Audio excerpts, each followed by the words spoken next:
बच्चे तो सुन रहे हैं। अच्छा रिकॉर्ड, ठीक है। तो आज अपना टॉपिक क्या है, प्लांट टिश्यू कल्चर में आज हम मेथड पढ़ेंगे, है ना। गाजर के जो जड़ होती है उसके हिस्से का ऊतक संवर्धन कैसे होता है, ठीक है।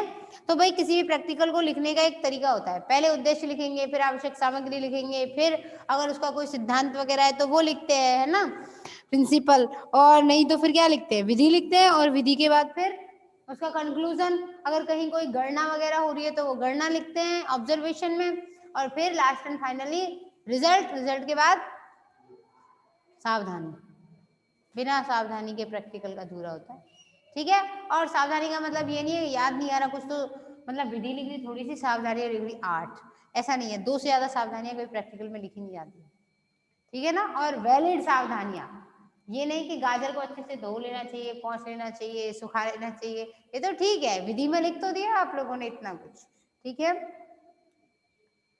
तो आवश्यक सामग्री, आवश्यक सामग्री में क्या आएगा, गाजर, आसुत जल, पेट्री डिश। सबसे पहले तो क्या चाहिए, गाजर, एक गाजर काफी है, ठीक है ना। गाजर चाहिए, फ्लास्क चाहिए, पेट्री डिश, बीकर, चाकू,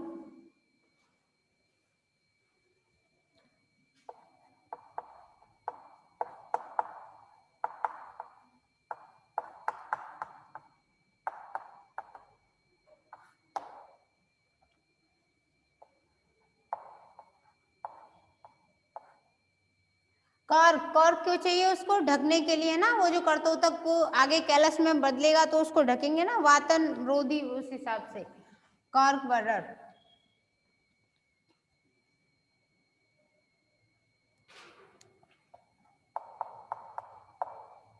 या कई बार ढक्कन प्रॉपर नहीं मिल पाए तो क्या करते हैं, फिर रुई लगाते हैं, जिससे, क्योंकि आपको पता है कैलस को अगर हवा नहीं मिली तो वो सड़ जाएगा, फफूंदी उग सकती है, और भी कोई प्रॉब्लम हो सकती है। तो उसको वातन बनाने के लिए, एयरेशन उसमें प्रॉपर होने के लिए क्या करते हैं, कॉटन लगा देते हैं, है ना, रुई। और क्या रह गया, आसुत जल,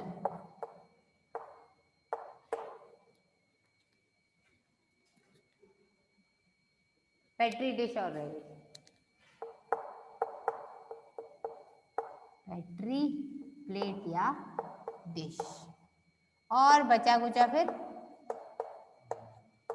इत्यादि, क्योंकि चाहिए तो इसमें और भी बहुत कुछ, जैसे संवर्धन माध्यम। तो संवर्धन माध्यम के लिए तो पूरे केमिकल्स चाहिए, है कि नहीं। अब एक एक केमिकल का नाम तो लिखना क्या मतलब, तो विधि लिखते हैं आगे, ठीक है।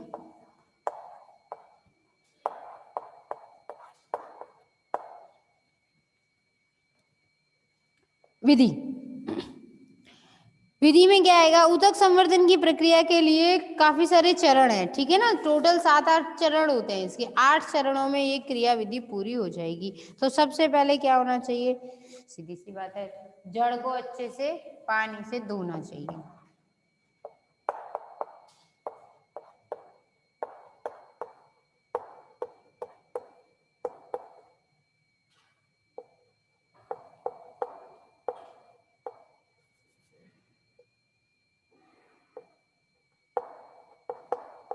ये सीधे धोना क्यों नहीं लिखा, जल क्यों लिखना पड़ा, क्योंकि कई बार भाई लैब है ना, यहाँ पे बहुत सारी चीजें हम अल्कोहल से भी धोते हैं, ठीक है ना। तो इसलिए पता होना चाहिए कि सीधे अल्कोहल से नहीं धोया है, पानी से धोना है पहले उसको। ऐसे लिख देते हैं, अच्छे से धोकर चाकू से काटते हैं।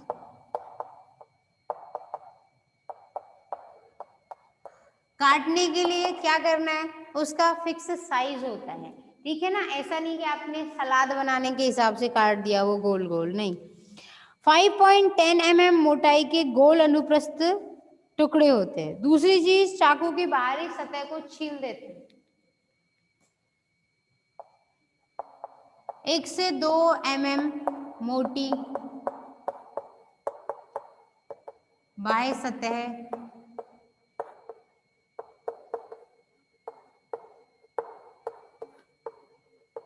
छीलते हैं, ठीक है।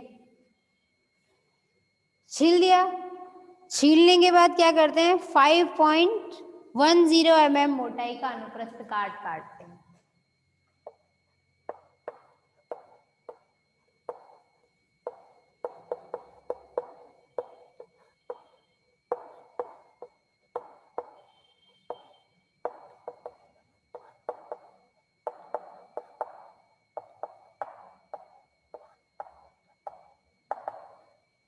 अब देखो भाई, अनुप्रस्थ काट किसे कहते हैं? ये जड़ है, अगर इसको ऐसे काट दिया तो क्या हो जाएगी? अनुदैर्ध्य, अनुदैर्ध्य, यानी कि फिर ये ऐसी कटेगी ना,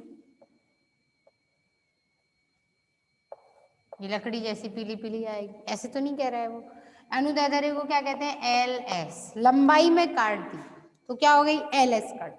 ट्रांसवर्स काटेंगे ऐसे, ऐसे तो ये ऐसे सॉफ्टी जैसी बन के आ गई, ठीक है। तो ये क्या बोली जाएगी? टी एस, ये ऐसी दिखाई देगी फिर तुम्हें, ठीक है ना। टी एस कटिंग या अनुप्रस्थ कटिंग, ठीक है। ये तो खैर गाजर है, इसको तो सिंपली काट भी लेते हैं, कोई दिक्कत नहीं है। वो देखने में कैसी लगेगी? क्योंकि रूट वाले, रूट हेयर्स, रूट हेयर मतलब मूल रोम, जड़ होती है, जड़ में मूल रोम किस तरफ होंगे? देखो यहाँ होता है विविध्योतक, है ना, उसके बाद मैच्योरेशन जोन, और ऊपर यहाँ एलोंगेशन जोन, और ऊपर आएगा मैच्योरेशन जोन। एलोंगेशन मतलब कोशिकाएं लंबाई में वृद्धि करती हैं, और ऊपर आता है मैच्योरेशन यानी परिपक्वन क्षेत्र। जड़ में पढ़े होंगे ना आपने, मूल गोप, दीर्घीकरण और विविध्योतक क्षेत्र, फिर पढ़ा होगा दीर्घीकरण क्षेत्र, फिर पढ़ा होगा परिपक्वन क्षेत्र, ऐसे पढ़े होंगे। तो यहाँ यहीं पर तो है मूल रोम, तो वो मूल रोम आने चाहिए उसमें, इस तरीके से ये कंडीशन होती है, ऐसे दिखाई देता है वो।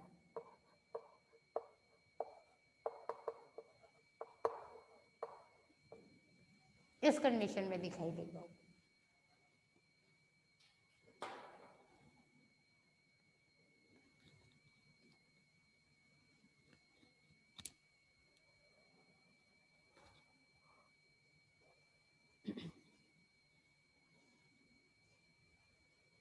और ये सारी क्रियाएं क्या होनी चाहिए? पूतिरोधी स्थिति में होनी चाहिए। ये क्रियाएं मतलब ये काटना वाटना सब पूतिरोधी मतलब निर्जर्म, एंटीसेप्टिक कंडीशन में, है ना।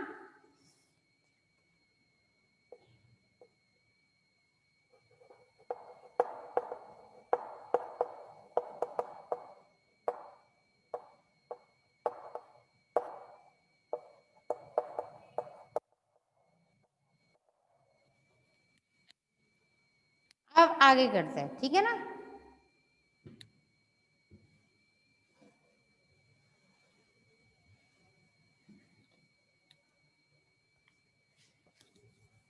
क्योंकि अब जगह कम पड़ गई।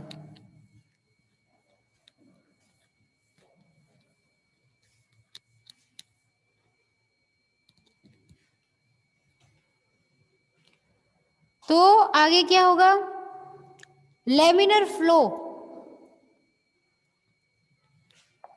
लेमिनर फ्लो की सहायता से क्या करेंगे? सारे उपकरणों को साफ करेंगे और फिर अल्कोहल से पोंछ देंगे उनको, ठीक है ना। और कौन सा अल्कोहल, कौन सा अल्कोहल लेंगे? एथिल या मेथिल? एथिल, ठीक है ना, एथिल अल्कोहल। तो ठीक है ना, प्रयोगशाला के लेमिनर फ्लो उपकरण की सतह को इथाइल अल्कोहल से पोंछ दिया जाता है। फिर चिमटी की सहायता से गाजर की फांक निकालेंगे बीकर से और दूसरे बीकर में डाल देंगे, क्योंकि एक बीकर में तो हमने क्या लिया था? एंटीसेप्टिक लिया था ना।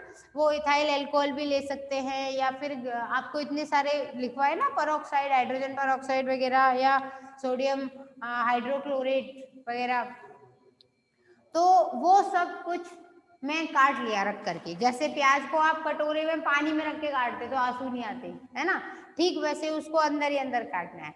काटने के बाद चिमटी से, उसके बाद क्या करना है? लेमिनर फ्लो,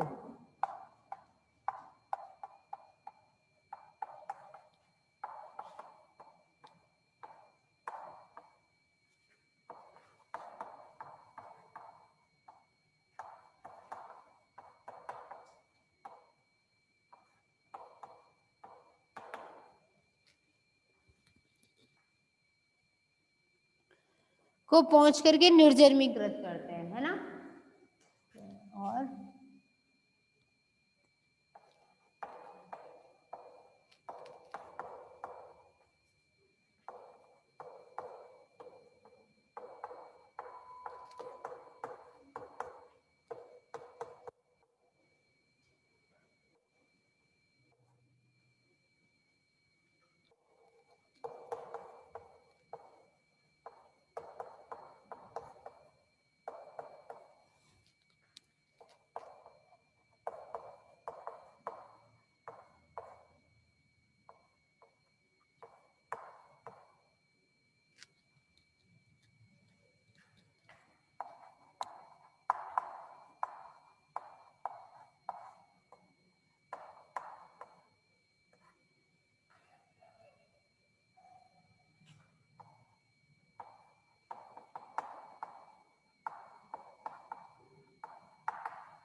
जिसमें सोडियम हाइपो, अच्छा क्लोराइड है, सॉरी रोज गलती रहती है,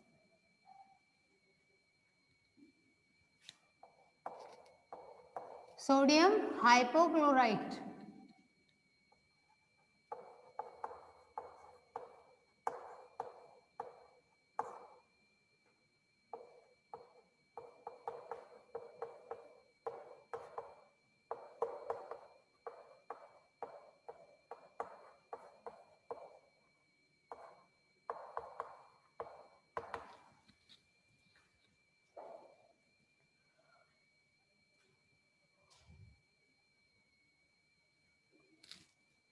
और ये कैसा होना चाहिए, सोडियम हाइपोक्लोराइट का विलयन तनु डाइल्यूट अवस्था में होना चाहिए, जिसमें पानी की मात्रा ज्यादा और केमिकल की मात्रा कम होती है, उसे क्या कहते हैं, तनु विलयन। और जिसमें पानी कम और वो ज्यादा हो केमिकल, तो उसे क्या कहते हैं, सांद्र विलयन, है ना, कंसंट्रेट या डाइल्यूट।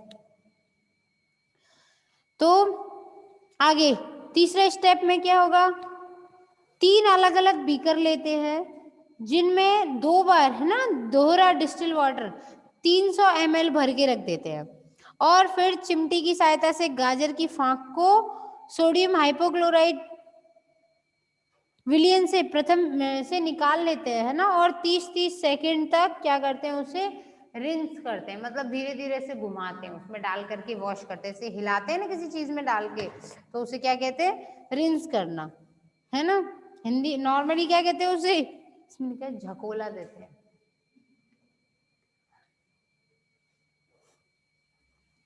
ठीक है, तो जिससे कि सोडियम हाइपोक्लोराइट का कोई भी कण थोड़ा सा भी उस गाजर के ऊपर रखे नहीं, उसको गाजर में तो हमने गाजर को उसके अंदर इसलिए डाला जिससे उस पर कोई बैक्टीरिया वायरस अगर लग गया हो तो वो क्या हो जाए, हट जाए, वो मर जाए, उसका इफेक्ट खत्म हो जाए, निर्जन्मीकृत किया।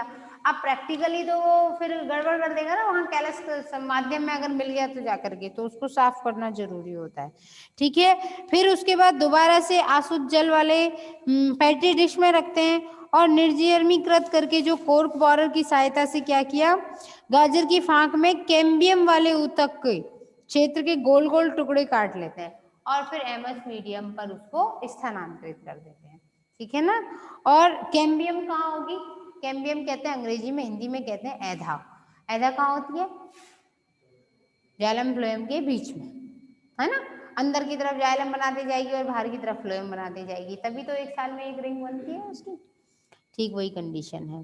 फिर उसके बाद एमएस मीडियम में डाल दिया, फिर फ्लास्क को जिसमें क्या है मीडियम था उसमें गाजर डाल दिया, डालने के बाद उसे पन्नी से क्या कर देते हैं, फॉइल से ढक देते हैं, और फिर संवर्धन कक्ष में रख देते हैं। संवर्धन कक्ष कौन सा होगा, जिसके अंदर टेम्परेचर सही सेट करके रखा हुआ होगा, और पूरा का पूरा कमरा ही निर्जमीकृत होगा।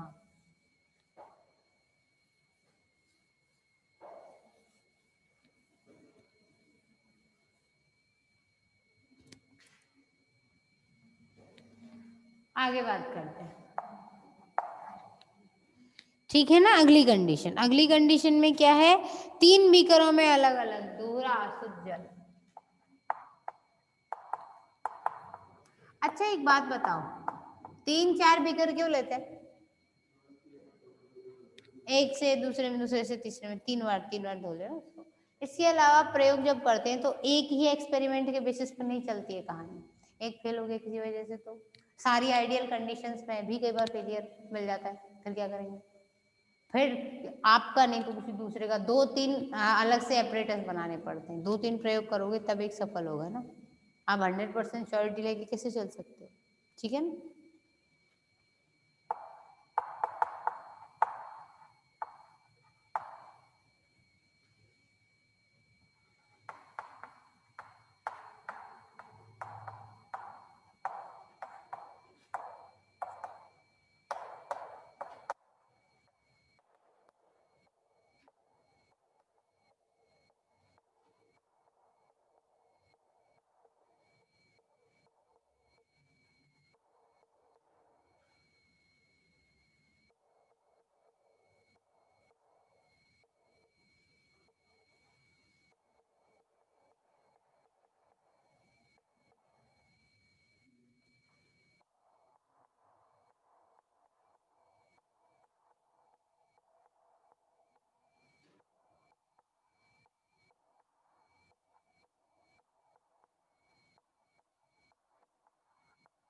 उसको समझ नहीं आया प्रक्षालित मतलब क्या होता है, तो उसमें एक ही झटका देते हैं, उसे धीरे धीरे धीरे धीरे हिलाते हैं।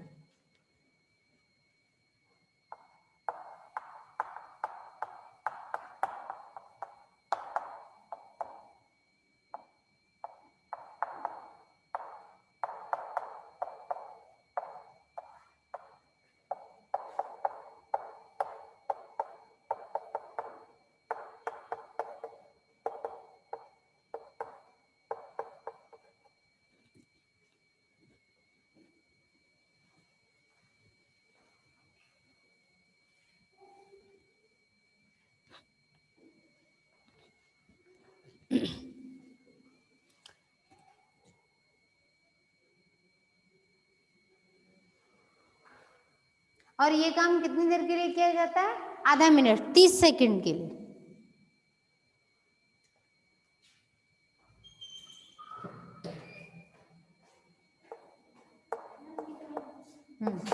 इसके लिए 30 सेकंड का समय लेते हैं।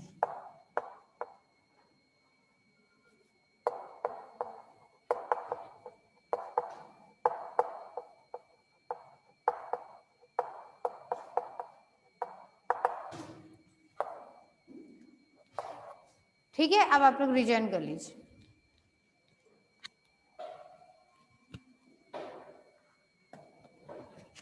एकता मैम